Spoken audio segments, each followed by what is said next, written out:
Sasa hadi tamati mwa taarifa hizi. Na moja kwa moja tuking'oa nanga, tuanze na hili ambapo waziri wa kawi Davis Chirchir amefika bungeni hii leo kujibu maswali kuhusu kupotea kwa umeme nchini hivi majuzi na kuhusu mikakati ambayo wizara yake imeweka kukabiliana na hali hiyo. Tumsikilize.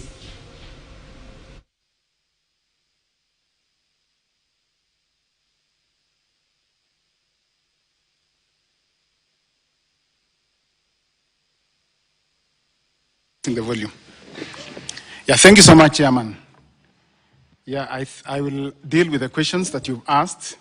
One of them is the issue of why wasn't there load shedding?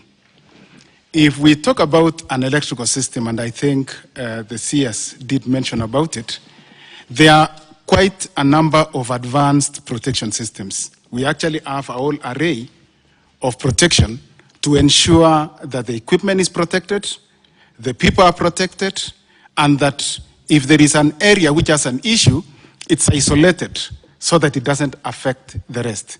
Now, in talking about that, maybe just to shed a little bit light, and I'm happy that I'm talking to an engineer, if you look now within possibly a substation setup and looking at the equipment in a substation yard, the key protection systems that we mainly use is differential, which is just looking at, maybe for simplicity, if 200 amps is entering an equipment, you would expect, if there is no loss and if the voltages are the same, then what you'd also be leaving is 200 amps.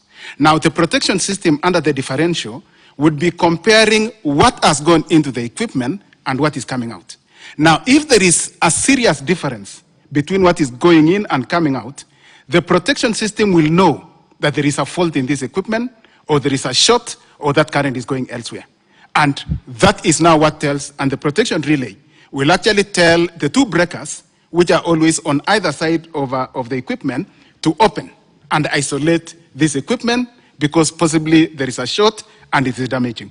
There are many others, but let me just mention one before I leave that area so that now we can come to why that did not happen. If you are dealing with a transmission line, Chairman, what the two main protection schemes that are used is what is called distance protection and also at times differential. A distance protection looks at if this line is loaded to full capacity, what level of current is expected to be flowing. Because if there is a short, the level of current or the quantum is going to be much higher than would be the case if it's just carrying normal load. And in so doing, of course, it will calculate the impedance per kilometer and even possibly even tell you the approximate distance if there is a short or if there is an earth fault and all that. Now, the two key things which are monitored by any system, Chairman, is the voltage and frequency. Of course, there is overcurrent. If the current is too high, then it trips. But the two things that the NS system will always monitor is the voltage and the frequency. The frequency in Kenya is meant to be 50 Hz.